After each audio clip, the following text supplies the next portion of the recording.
pwede na po namin matanong yung regarding sa pag-deny po ng ICC sa request po ni PRRD for his interim release.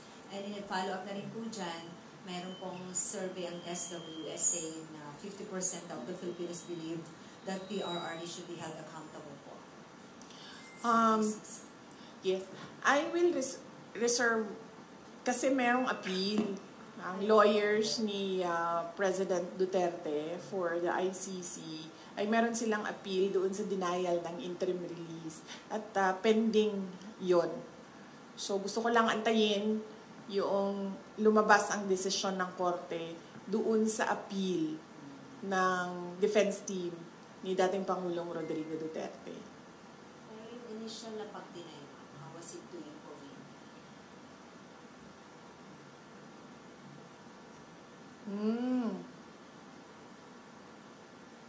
Ano ba sinabi ko na sa statement ko? Wala pa naman ako nag-statement dati about sa interim release, no? Pero inaantay ko lang kasi talaga. Gusto ko lang talaga antayin kung ano yung decision nila sa appeal noong defense team. Your thoughts na lang po doon sa SWS survey? Do you have any comment on that po?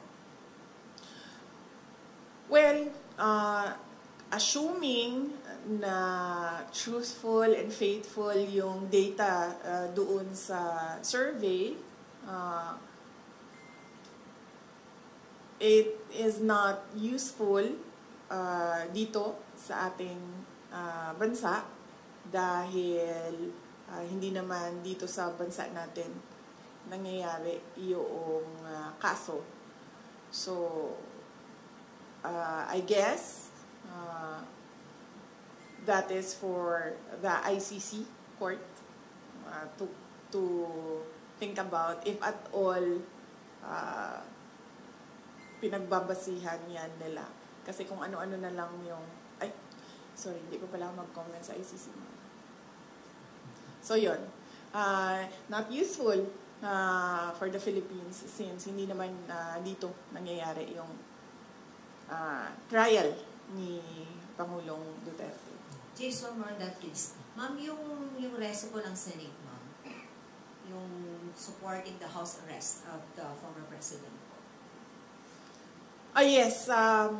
Nagpapasalamat ako sa mga senators natin sa kanilang resolution about the house arrest for former President Duterte.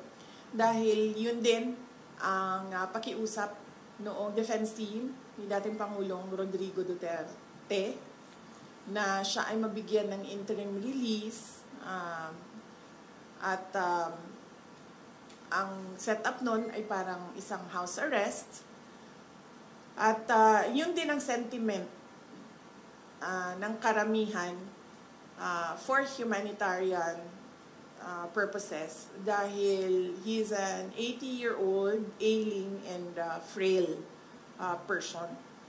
No, it is, as I said, cruelty for the ICC to keep on detaining him inside a detention unit where he is not given 24 hours bedside care. Lang, ma'am, dun sa ICC.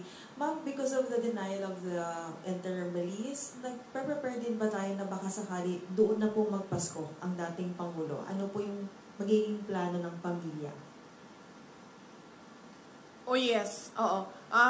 Kahit naman wala pa yung desisyon ng interim release, no, ay napag-usapan na ng family na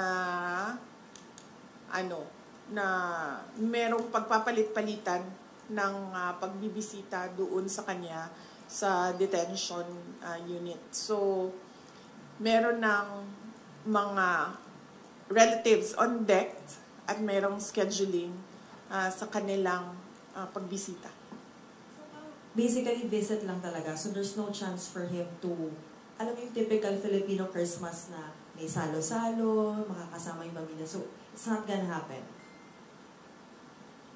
Hindi, kasi sa Christmas and sa New Year, sa kanya, hindi. Kasi hindi makapunta lahat ng relatives doon na sa Hague. So, ang naka-schedule for Christmas and New Year sa kanya is si Veronica, si Kitty, at si Mira. Ma'am, another na lang din po about the ICC. It was mentioned po in the decision that they released na naka-apekto raw po yung mga naging statements po ng family ng dating Pangulo, particularly yung mga naging statement niya raw po at ng inyong kapatid. Any comment on that, ma'am? Yes, I have a comment on that, but I really want to wait for the decision on the appeal para maisa na lang natin yung comment ko. Same pwede na topic? po ibang topic or... Yes. Other okay lang. matters. Other matters muna. Other, next question, Mr. RG Rosalado, Billionaire News Channel. Uy, bilyonaryo. Pakisabi dyan sa opisina ninyo ha, na ayusin naman nila yung picture ko. Yung picture na gamitin nila, yung maganda ako, wag yung pangit ako. Wala naman akong pakialam kung anong sasabihin ng inyong outfit about sa akin. Basta paniguraduhin lang nila na maganda yung picture ko. Sige ma'am, makakarating po. Bakit yung mga kalaban ko, magaganda yung mga picture na ginagamit nila? Bakit pangit yung picture na Saan na yung mga tiga-Office of the Vice President? Padalhan nyo nga ito siya ng mga magagandang picture ko para yun ang gamitin nila, be. Please lang. Di ba, ma'am? Napansin mo yun, ma'am? Yung kalaban ko, maganda yung photo, tapos ako, pangit yung photo. Eh, ang katotohanan naman, mas maganda naman ako doon sa kalaban ko, ma'am. Anong sana ma'am? Sige. Ha? Ganun sige pagawas. Ano yung sino ba kausap ko doon sa bilyonaryo na nakanganga ako, JC? Ano yung photo na yun? Ayan, si JC. Alam niya yung JC, ah. Okay. Ma'am, related dun sa appeal, ma'am. May panibagong evidence ba kayong sinubmit sa ICC dun sa appeal? Sorry, hindi ko alam. Kasi hindi nag-discuss yung abogado sa akin kung ano yung laman ng appeal. Ang napag-usapan lang namin is merong appeal. Would you know kung sa pre-trial chamber ba or sa appeals chamber yung appeal? Appeals chamber. Appeals chamber. Yes. Any other topic? Any other question? Follow up on ICC? Camille, Ibang topic. ibang topic. Another topic. RG, ikaw pa rin. You, sige.